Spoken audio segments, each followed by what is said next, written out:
Hello, this is Virtualis the Chess Noob, learning and having fun with chess.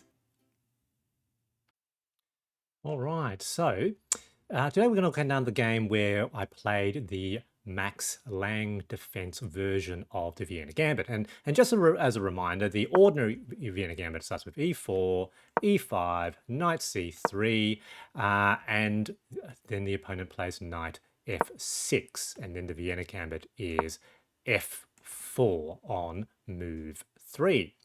Now, the Max Lange defense is when the opponent plays the other knight symmetrically, so knight c6, and it's then still playing f4, again on move 3. So this is the Vienna Gambit in the Max Lange defense. Now, I played okay in this game, so with an accuracy of almost 78, somewhat more accurately than my opponent, so I did pretty well. It's definitely fewer inaccuracies and mistakes. Had a reasonably commanding lead from the beginning. A bit of an error there, but we'll see that in context. Let's have a look at the analysis. e4, e5, knight c3, knight c6, Max Lange defense, and f4, so the Vienna Gambit. Now, in the Max Lange Vienna Gambit, the only way black can maintain their slight advantage is, in fact, to accept the gambit, which is different to the normal Vienna Gambit, where black definitely should not accept the gambit. Here, the opponent makes a mistake, which I think causes a problem for them for the rest of the game. You can see almost +2. So moving the f-pawn is always a risky business for black, especially given that it does weaken the king side defense. Now here, I decide to play knight f3, and you will see that the Stockfish reckons that bishop c4 is best.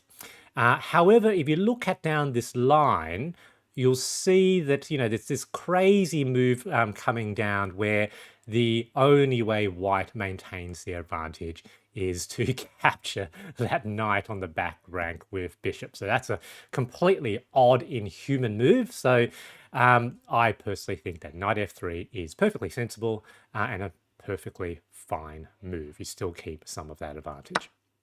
They capture, which is fine. The knight in that position allows for d4. So taking control of the center, opponent has these doubled f-pawns. Not looking very good. Here I decide to play bishop b5, pinning the knight to the king. So Stockfish reckons that just cashing out on that pawn at this point is good. I thought I might do that next turn. I thought I would pin the knight first. They played knight e7, which was a good move, and here I decide to capture that pawn.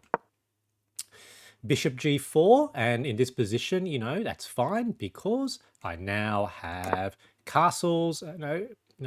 Stockfish wants to immediately attack, but here it removes really that threat and also allows potential development of the rook, which is what happens. So rook captures that bishop, and you can see now +4.6. And the other line is better assuming that black plays the most accurate moves. But it's quite common for white to capture the knight in that position. And so this makes, in my view, again, as a human move, to be quite good. So doing very, very well now. Opponent plays a6. I decide to just whack the knight. So here they reckon pulling back might have been better. Yep, I can sort of see why. And here is that blunder that we saw. So e5, almost -1.5, -2. But that requires, black to play a very, very specific line. And here I thought what we might end up doing is just end up just trading pieces and cashing out. And I thought I would be ahead on that. So that was my thinking with making that move. And I suppose lucky for me, that's basically what happened. So with that cashing out, now another pin. So I thought this was looking very, very good for me. Opponent tries to bring their queen in, but with the knight there, very, very good. So very, very good for me. So +7 now. Opponent drops back. That's fine. Allows me to capture. If they capture back, that comes with check. And there's just no good moves for the opponent because, if they move here, then, that would be a discovered check. So things I think are looking very good. Now here, I did think about it for quite a while. So I thought, here would be just a nice, safe cashing out, with check, forking king and rook. I can capture the rook now that the bishop has blocked the queen's sight of the pawn on c7. I did think about capturing the capturing the bishop because I assume the opponent wouldn't want to sort of trade bishop and knight for trade a bishop and queen for knight and rook. But if they moved, sort of did anything else, there's a potential discovered check the next turn. And in fact, that is the best move. There's a mating line if I capture there. But eventually I sort of chickened out because I couldn't quite see where the mate was. I didn't know if there was going to be a mate. And I thought that this might be conservatively just a safer thing, just get ahead on material. Because up to this point, even though I was in a very good position, plus, well, how much was it last time? Yeah, almost plus 10, plus 8. I am actually materially balanced, which means if I stuff up, the opponent can definitely come back ahead. So here, rather than playing the correct move, well, it ended up being the correct move, I opted to basically take material. So there we go.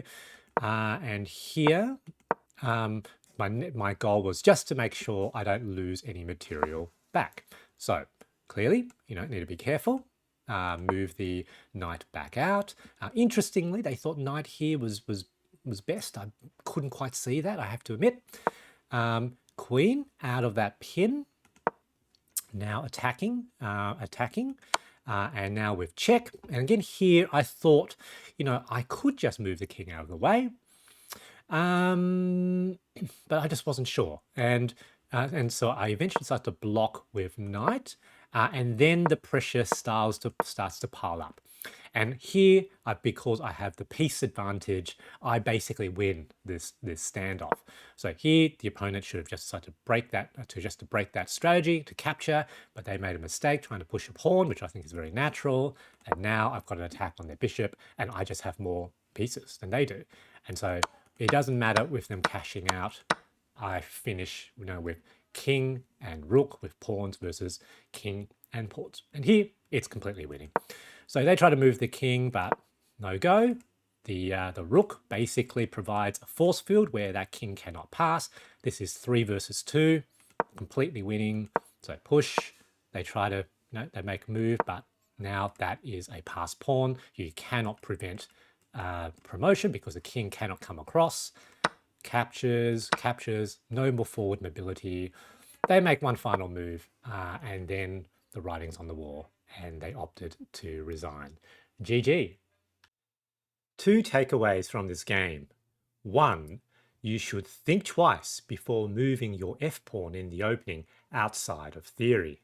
And 2, you should accept this version of the Vienna Gambit. I hope you enjoyed this video, and thanks for watching.